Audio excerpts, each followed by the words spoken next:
चलिए आज बात करते हैं शरीर के अंदर की एक अनदेखी लेकिन बहुत ही कमाल की दुनिया के बारे में। एक ऐसी दुनिया जो हमें हर रोज बीमारियों से बचाती है। हम बात कर रहे हैं हमारे शरीर के एक बहुत ही खास डिफेंस सिस्टम की, जो हमलावरों को न सिर्फ पहचानता है और उनसे लड़ता है, बल्कि उन्हें हमेशा हमेशा के लिए याद भी रखता है। तो आइए इसे समझना शुरू करते हैं। कभी सोचा है कि किसी को चिकन पॉक्स जिंदगी में सिर्फ एक ही बार क्यों होता है?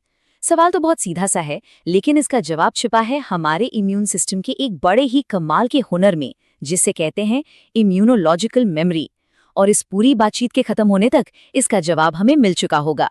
हमारे इम्यून सिस्टम को एक सेना की तरह समझें, और इस सेना के दो मेन टुकड़ियां हैं। एक वो जो फौरन एक्शन लेती है और दूसरी जो एकदम स्पेशलिस्ट है। आज हम इस स्पेशलिस्ट टीम पर फोकस करेंगे, जो हमारे शरीर की स्पेशल फोर्सेस की तरह काम करती है। तो ये दो टुकड़ियां हैं। पहली, इन्नेट इम्यूनिटी। ये हमें जन्म से मिलती है, बहुत तेजी से काम करती है, पर इसका तरीका हर दुश्मन के लिए एक जैसा होता है। और दूसरी है अडैप्टिव इम्यूनिटी।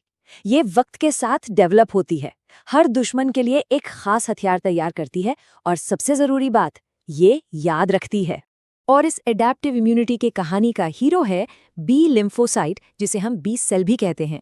हम इसके पूरे सफर को देखेंगे कि कैसे ये बोन मैरो में एक नए रंगरूट से एक मंझे हुए फौजी में बदल जाता है, जो दुश्मनों को पहचानना और याद रखना सीखता है। तो ये सफर होता कैसे है?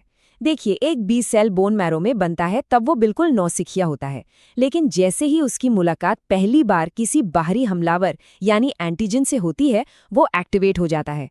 बस यहीं से उसके एक तजर्बेकार सैनिक बनने का सफर शुरू होता है। दुश्मन से भिड़ने के बाद इस एक्टिवेटेड बी सेल के सामने दो रास्ते खुलते हैं। या तो वो एक प्लाज्मा सेल बन जाए, मतलब एक ऐसी फैक्ट्री जो एंटीबॉडीज नाम के हथियार धड़ाधड़ बनाती है, या फिर वो बन जाए एक मेमोरी सेल, एक ऐसा पुराना सिपाही जो दुश्मन का चेहरा कभी नहीं भूलता। अब किसी भी जंग का सबसे पहला और जरूरी कदम होता है दुश्मन की सही पहचान करना। हमारा इम्यून सिस्टम ये काम बड़ी होशियारी से करता है, एक प्रोसेस के जरिए जिसे एंटीजन प्रेजेंटेशन कहते हैं। ये बिल्कुल इंटेलिजेंस इकट्ठा करने जैसा है। तो ये एंटीजन आखिर है क्या? इसे दुश्मन की वर्दी समझिए। ये किसी बैक्टीरिया या वायरस का एक छोटा सा हिस्सा होता है, जिसे हमारा इम्यून सिस्टम पहचान लेता है और फिर जवाबी कार्रवाई शुरू कर देता है।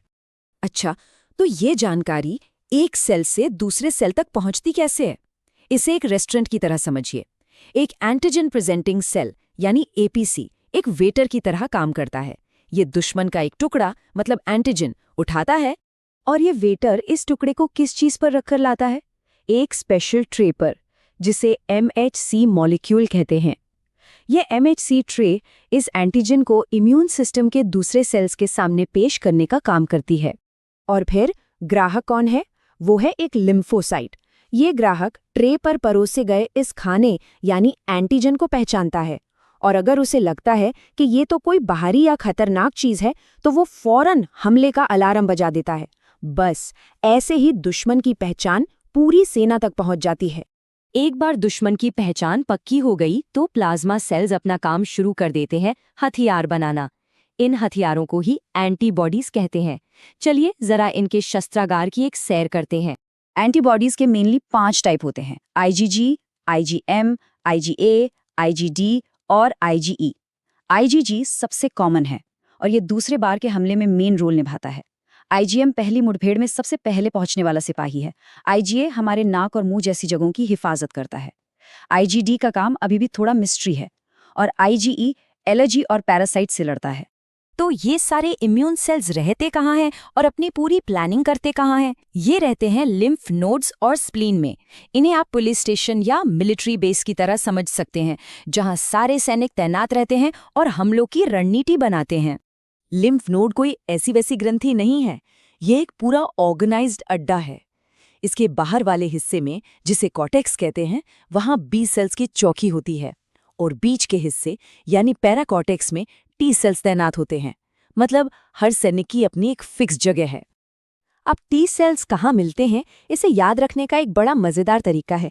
The T is always in the P, मतलब लिम्फ नोड में वो पैराकॉर्टेक्स में होते हैं और स्प्लीन में वो पाल्स में। तो याद रखिए, टी हमेशा पी वाली जगह पर ही मिलेगा।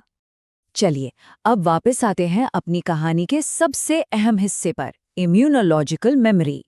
यही वो ताकत है जो हमारे इम्यून सिस्टम को इतना जबरदस्त बनाती है।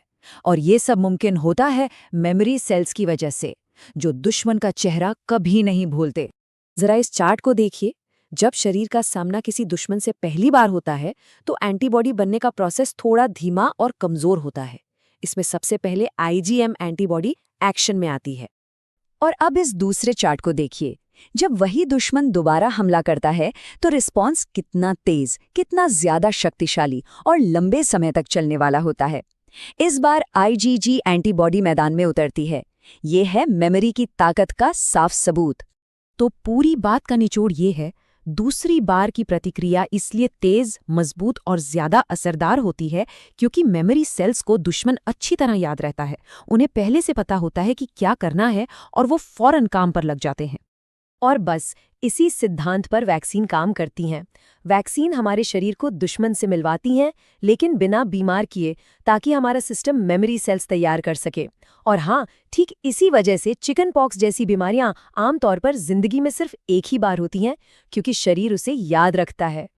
तो हमारा इम्यून सिस्टम हर लड़ाई से सीखता है और पहले से ज्यादा मजबूत होता जाता है।